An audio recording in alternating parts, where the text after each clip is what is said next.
From the outside, my life was picture perfect. People would look at my family and say things like, "Wow, you're so lucky, your parents are amazing, your home looks so happy." And every time I just smiled, wide and bright, like I was the luckiest kid in the world. My smile was so convincing it became automatic, stitched onto my face like a mask I couldn't take off. There are hundreds of photos of me at birthday parties, blowing out candles with sparkling eyes. At school plays, I stood front and center with that same rehearsed grin. Family holidays? I was the cheerful daughter beaming next to a Christmas tree or holding my sibling's hand as if nothing in the world could touch me. But if you'd looked close enough, you would have noticed that the smile never really reached my eyes. The truth was so far from what those pictures showed. Behind the shutter clicks and clapping relatives, there was a storm only I seemed to feel. Smiling became my shield, my way of hiding the cracks I felt spreading inside. Every time someone said, "You're always so cheerful," my stomach twisted because if I told them how miserable I really was, they wouldn't believe me. That's the thing about faking happiness. You get good at it. Too good. People stop asking if you're okay because they assume you're fine. My family loved parading me around like the happy child, while behind closed doors, I felt like a prisoner in my own skin. The more I smiled, the more invisible my pain became, until I started wondering if anyone would ever see past the mask. And deep down, I already knew the scariest part. If I stopped smiling for even 1 second, my entire world would come crashing down. Behind the closed doors of our home, the truth was nothing like the polished image people saw. My parents' marriage was a battlefield disguised as a storybook. My father carried this calm, stoic face in public that made everyone admire him, but inside our house, his silence was punishment. He barely spoke to me unless it was to correct or belittle. My mother, though, had a sharper edge. She could cut me down with a single look, a single remark muttered beneath her breath where no one else could hear. The strangest part was her ability to flip into someone completely different the moment eyes were on us. At family gatherings, she'd wrap her arm around me and call me my sweet little sunshine, and everyone would gush about how close we were. But the second we got into the car, she'd hiss, "Fix your face. You looked miserable all night. Do you want people thinking I'm a bad mother?" It didn't matter if I was tired or anxious. She only cared how I made her look. My sibling, on the other hand, never had to fake anything. They were the golden child. Every mistake of theirs was excused, every success celebrated no matter how small. Meanwhile, I could pull straight A's, and it would be brushed off with a casual, "That's what you're supposed to do." If my siblings so much as washed a dish, they were praised like they'd won a Nobel Prize. The favoritism wasn't subtle, it was glaring. Sometimes I wondered if they noticed how different we were treated, but they seemed too comfortable enjoying the spotlight to ever question it. The worst part was how deeply the words at home stuck to me. My mother's constant criticism created this voice in my head that repeated her comments long after she'd said them. "You're ungrateful, you're dramatic, you're nothing compared to your sibling." That voice became the soundtrack of my life. One Christmas dinner, I remember everyone laughing around the table after my father cracked a rare joke. Cameras came out and we posed as the most perfect family. My smile was wide, glossy, exactly what everyone expected. But as soon as the photos were taken and my relatives turned away, my mother leaned over and whispered, "You need to sit up straighter. Don't slouch like some pathetic charity case." I was 12. In that moment, it hit me that my role wasn't really to be part of the family. It was to be the decoration, the prop that made everything look more together than it was. I became addicted to overcompensating, trying to win scraps of approval. I thought if I performed better, smiled harder, maybe they'd finally see me. But my efforts were never enough. Even when I felt like crying, I forced myself to beam, because the alternative usually meant more punishment. A weary glance could trigger a sharp lecture about my ungrateful attitude, followed by hours of cold silence. Living like that was suffocating. I felt like I couldn't breathe in my own house without worrying somebody would criticize the way I exhaled. And yet, the pressure to keep performing never let up. The world saw a golden family portrait, but I knew the cracks beneath the paint would eventually split wide open. Until then, though, I was trapped in my role, the happy child who was dying a little more inside every day. I used to believe that school would be my way out. I told myself that once I stepped off the bus and into that big, echoing building, things would be different, that I could breathe without someone looking for a flaw to criticize. But I was wrong. School didn't save me. If anything, it became another place where I felt like I was playing the same exhausting role. My sibling went to the same school and teachers practically worshipped them. Every time my sibling walked into a classroom, they were greeted like royalty. "Oh, you're so talented. What a bright future you have. We're so lucky to have you here." I lost count of how many times I was introduced as their sibling, as if I didn't have a name of my own. It wasn't enough that I was invisible at home. I had to be invisible in public too, standing in someone else's shadow no matter where I went. The other kids didn't. Make things easier. Because I always wore that fake smile, people assumed I had everything together. I looked confident, cheerful, like the kind of person who couldn't possibly have problems. But that's the danger of wearing a mask for too long. People start to believe it's your real face. When I tried to open up about anything, how lonely I felt, how hard things were at home, no one took me seriously. They'd laugh it off, say, Come on, you're fine. You're always so happy. That was the knife twist. My own survival mechanism, my permanent smile, kept me from being believed. And then came the bullying. It wasn't always the obvious, shove you into a locker kind of bullying. It was the quiet kind. The whispered jokes when I walked past, the fake but exaggerated smiles kids threw at me to mock the way I always plastered one on. Sometimes they'd say things like, "What are you smiling at? You think you're better than us?" I wanted to scream, "No, I don't think I'm better. I just don't know how to stop smiling." But of course, I never said that. I just laughed along to show I could take a joke. After a while, school started to feel even heavier than home. At least at home, I knew my role. The overlooked sibling, the prop in family photos. At school, my role was trickier. People expected me to be the happy, well-adjusted girl, but at the same time, they resented me for it. I was too perfect to be relatable, too cheerful to be pitied, too fake to be trusted. Every hallway I walked down felt like a stage where I was being scrutinized, and no matter how hard I tried, I didn't fit anywhere. That's when I realized the truth. I didn't really belong in either world. Home wasn't home, and school wasn't a refuge. There was no safe space, no corner where I could finally put my mask down. And the worst part was I started to wonder if the mask had grown so tight that maybe I'd never be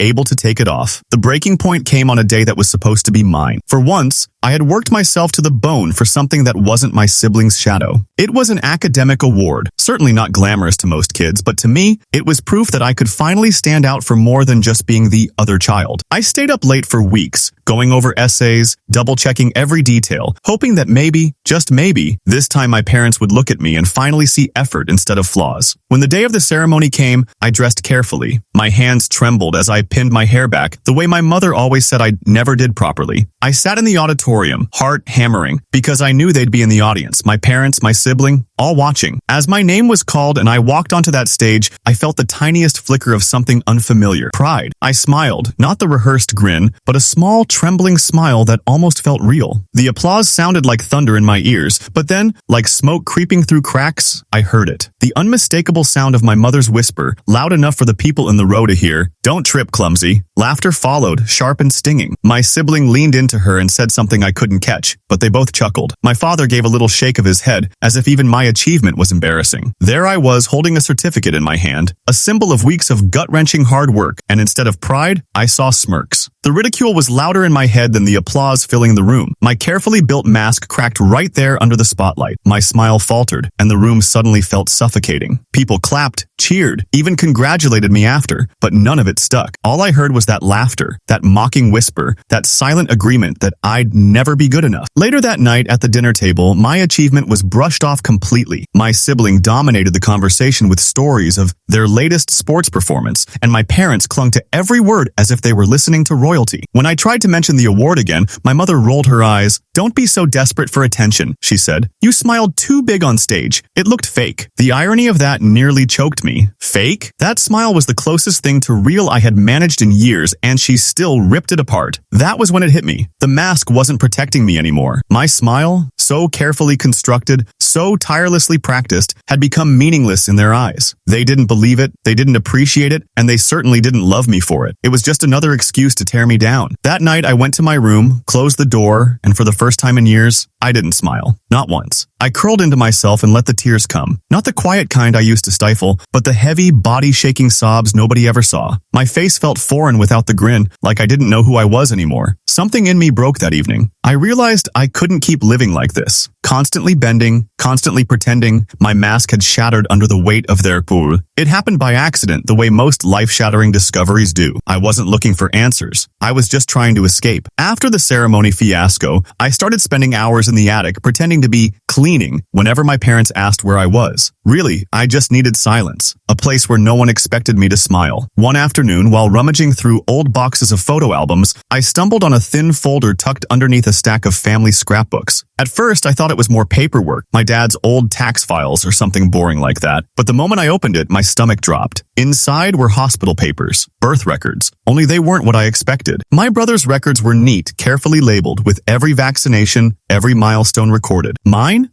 was a loan certificate, shoved between two envelopes with a doctor's note scrawled across the top. Pregnancy unplanned. Mother displayed reluctance. I reread that line at least 10 times, my eyes burning. Unplanned, reluctant. Was that why I always felt like an intruder in my own house? It didn't stop there. The folder had letters too, one from my aunt congratulating my mom on having another baby. Even if it wasn't expected, the words might as well have been knives. Suddenly, all the sideways comments, all the favoritism, all the cold glances made sense. I wasn't just the forgotten child, I was the mistake, a reminder of something they didn't want but ended up stuck with. And then came the real gut punch. Scattered in the papers were notes about my siblings' special accommodations. Apparently, my father had pulled strings to get them into programs, given them extra tutoring and coaching, all in secret, while telling the rest of the world my sibling was a prodigy. Their trophies, awards, and praise weren't just products of talent and effort. They were manufactured, built on opportunities I was never given. It wasn't just favoritism anymore. It was a full-blown setup. The golden child wasn't naturally golden. They were painted that way, while I was pushed further into the shadows. I felt this cold fury wash over me, mixed with the sharp sting of betrayal. For years, I'd swallowed my mother's insults, my father's silence, and my siblings' smug superiority, thinking maybe I wasn't good enough. Maybe I didn't try hard enough. But all along, the game was rigged against me. I was never meant to shine. They made sure of it. I remember clutching those papers so tightly my knuckles turned white. My whole body shook and I laughed, this strange, bitter laugh because finally,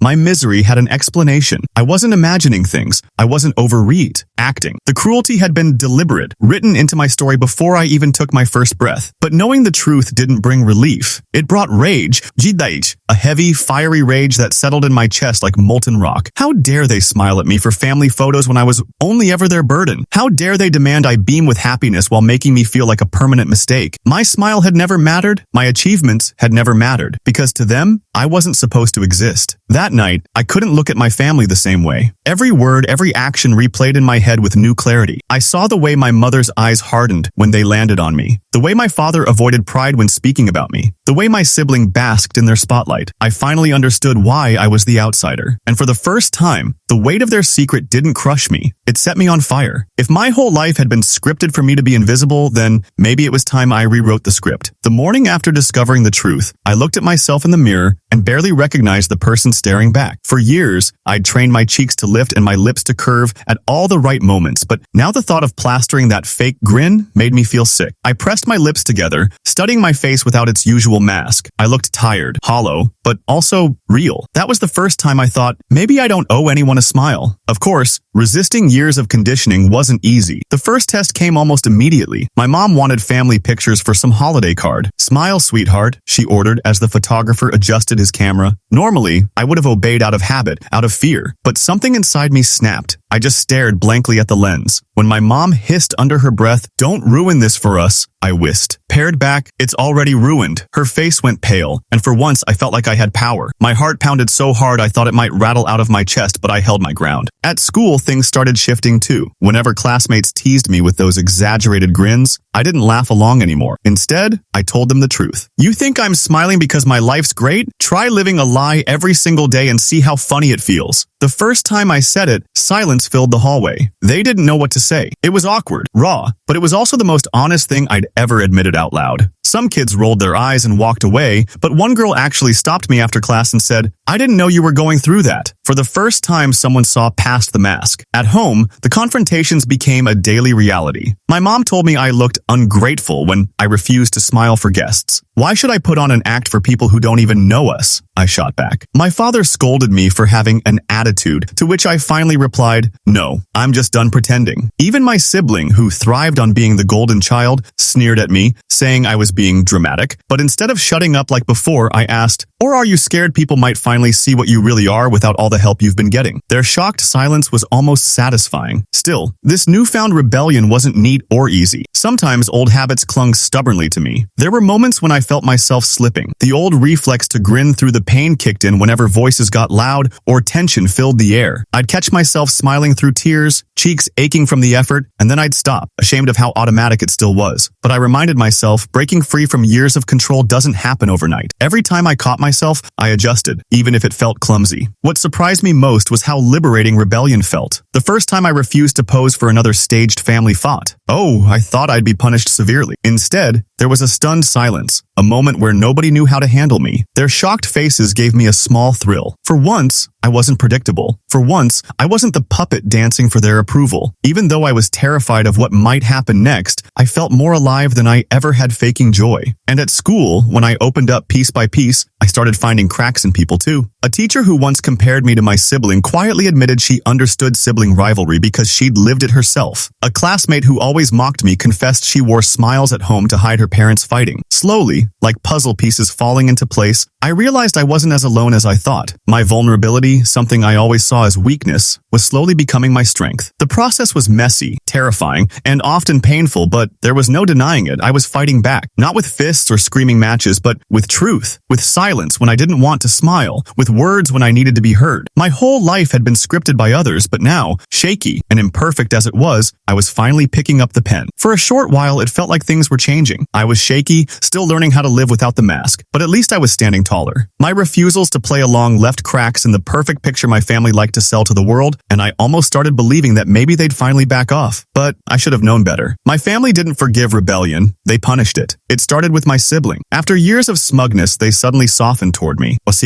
They asked me to hang out in their room, offered help with homework, even told me, I haven't been fair to you. My guard was up, but part of me, desperate for real connection, wanted to believe. I thought maybe my honesty had opened a door that my sibling was finally learning what it felt like to treat me like family. The moment came when they suggested I share how I'd been feeling. Maybe mom and dad would listen if they heard you open up, they said. The words sounded kind, hopeful, like an invitation I'd been waiting for all my life. Against my better judgment, I agreed. That night at dinner, with shaking hands and a lump in my throat, I began to speak. I told my parents how painful it had been to grow up in constant comparison, how exhausting it was to paste on a smile while suffocating inside. My voice trembled, but for once I didn't try to hide it. My heart even dared to hope they might actually hear me. And then I saw it, my sibling's smirk. It was small, quick, but enough to freeze me. Seconds later, my mother laughed. A sharp, cutting laugh that sliced through my chest. Oh, this is rich, she said. So now you're playing the victim. You poor, tortured soul. My father leaned back with a sigh, muttering, always so dramatic. And that's when my sibling spoke loud enough for everyone. She practices crying in the mirror, you know. She told me. My breath caught in my throat. The room erupted. My mother gasped, then joined in with mocking sympathy. My sibling widened their grin, eyes sparkling with victory. They had baited me perfectly, setting me up only to twist the knife when I was most vulnerable. And the worst part? They took my whispered confession, something I had admitted to them in a fragile moment while explaining how I'd learned to fake emotions, and turned it into ammunition. The humiliation was unbearable. I pushed back from the table, hot tears burning my face. My chest felt like it was caving in while my family laughed, dissecting me like I wasn't even human. For once, I didn't bother with the fake smile to mask my pain. I just let the tears pour openly. But it felt less like freedom and more like drowning. Every shred of trust I'd allowed myself to build was ripped away in seconds. That night, alone in my room, I